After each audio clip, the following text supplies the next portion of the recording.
Eco Tejas world class electric bike అతి తక్కువ ధరలోనే.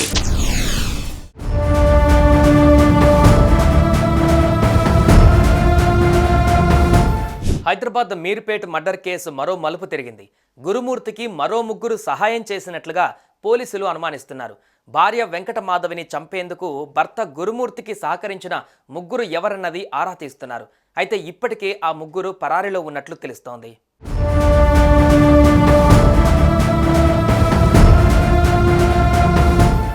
గురుమూర్తి arrest అయిన తర్వాత రోజుకొక సంచలనం బయటపడుతుంది.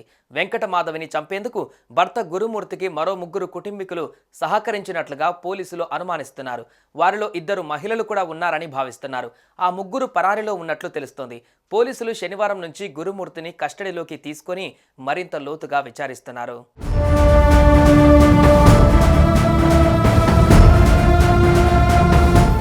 ఈ మర్డర్ కేసులో గురుమూర్తిని రిమాండ్కు తరలించారు. తాజాగా పోలీసులు మరో ముగ్గురు పేర్లను కూడా ఈ కేసులో చేర్చారు.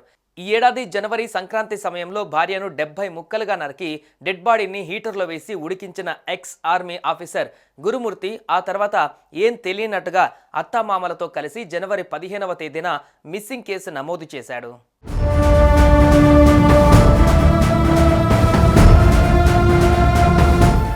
గురుమూర్తి అనే వ్యక్తి తన భార్యను చంపి ముక్కలుగా నరికి కుక్కర్లో వేసి ఉడికించాడు.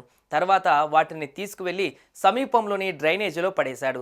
బొక్కలను కాల్చి పొడి చేసి చెరువులో కలిపాడు. జనవరి 16, 2025న ఘటన జరగ్గా ఆలస్యంగా వెలుగులోకి వచ్చింది. ప్రకాశం జిల్లాకు చెందిన ఉప్పల సుబ్బమ్మ, వెంకటరమణ భార్యాభర్తలు. వీరికి 3 బిడ్డలు. పెద్ద కుమార్తె వెంకట మాధవిని 13 ఏళ్ల కిందట అదే జిల్లాకు చెందిన గురుమూర్తికి ఇచ్చి పెండ్లి జరిపించారు. వీరికి 2 పిల్లలు. గురుమూర్తి ఆర్మీలో జవాన్గా పనిచేసి వాలంటరీ రిటైర్మెంట్ తీసుకున్నాడు.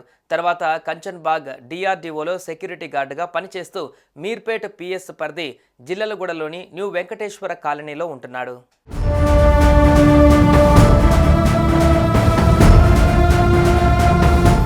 మరోవైపు నిందితుడు చెప్పిన విషయాల ఆధారంగా దర్యాప్తు చేస్తున్న అధికారులు తలలు పట్టుకున్నారు.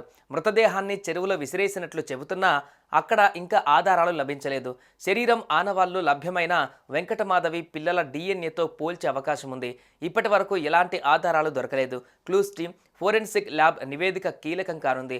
వెంకటమాధవి అదృశ్యంపైన కేసు నమోదు చేశామని, ఆమె ఇంట్లోకి వెళ్తున్న దృశ్యాలు మాత్రమే లభ్యమైనట్లుగా పోలీసులు తెలిపిన సంగతి తెలిసిందే.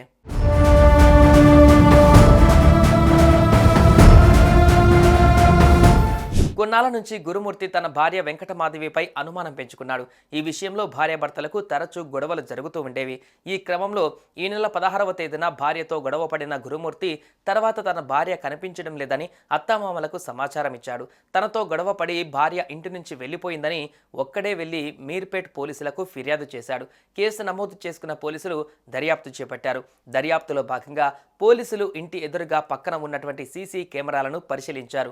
అందులో 16వ తేదీన గాని ఆ తర్వాత గాని వెంకటమాధవి ఎక్కడా బయటకు వెళ్ళినట్టు గాని లోపలకు వచ్చినట్లుగా గాని కనిపించలేదు.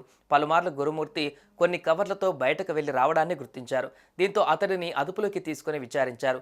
తర్వాత వెంకటమాధవి అత్తతో ఫిర్యాదు తీసుకొని సీసీటీవీ ఫుటేజీల గురించి గురుమూర్తికి చెప్పి ప్రశ్నించారు. ఇక కేసు నుంచి బయటపడలేనని అర్థమైన గురుమూర్తి తానే హత్య చేసినట్లుగా ఒప్పుకున్నాడు.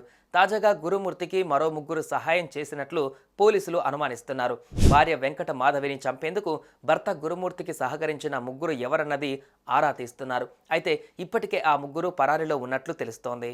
సుమన్ టీవీలో మీ పర్సనల్ అండ్ బిజినెస్ ప్రమోషన్స్ కోసం కింది నెంబర్కి కాంటాక్ట్ చేయండి.